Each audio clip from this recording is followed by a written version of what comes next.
is true. The truth is, we know little about the wolf. What we know a good deal more about is what we imagine the wolf to be. Alaska is the last North American stronghold of the wolf.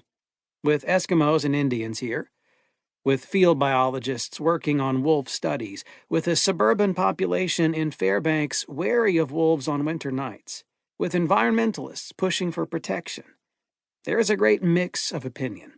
The astounding thing is that, in large part, it is only opinion.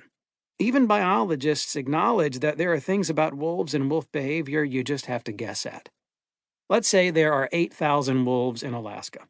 Multiplying by 365, that's about 3 million wolf days of activity a year. Researchers may see something like 75 different wolves over a period of 25 or 30 hours. That's about 90 wolf days. Observed behavior amounts to about 0.003% of wolf behavior. The deductions made from such observations represent good guesses and indicate how incomplete is our sense of worlds outside our own. Wolves are extraordinary animals. In the winter of 1976, an aerial hunter surprised 10 gray wolves traveling on a ridge in the Alaska Range. There was nowhere for the animals to escape to, and the gunner shot 9 quickly. The 10th had broken for the tip of a spur running off the ridge. The hunter knew the spur ended at an abrupt vertical drop of about 300 feet, and he followed, curious to see what the wolf would do. Without hesitation, the wolf sailed off the spur, fell the 300 feet into a snowbank, and came up running in an explosion of powder. The Nunavut Eskimo of the Central Brooks Range speak of wolves as hunters something like themselves. They believe that wolves know where they are going when they set out to find caribou, and that perhaps wolves learn from the behavior of ravens where caribou might be.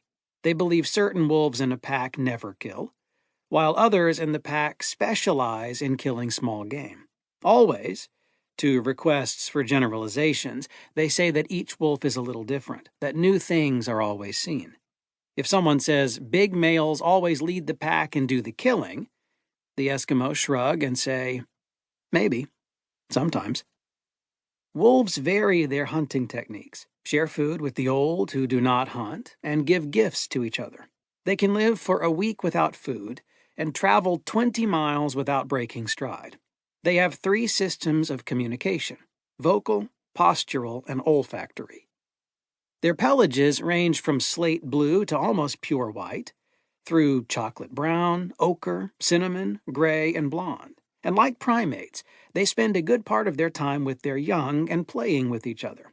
I once saw a wolf on the tundra winging a piece of caribou hide around like a frisbee for an hour by himself. You can look at a gray wolf standing in the snow in winter twilight and not see him at all. You may think I'm pulling your leg. I'm not. Sometimes even the Eskimos can't see them, which causes the Eskimos to smile.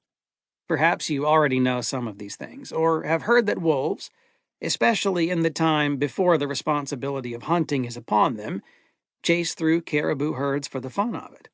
In the past 20 years, biologists have given us a new wolf, one separated from folklore, but they have not found the whole truth.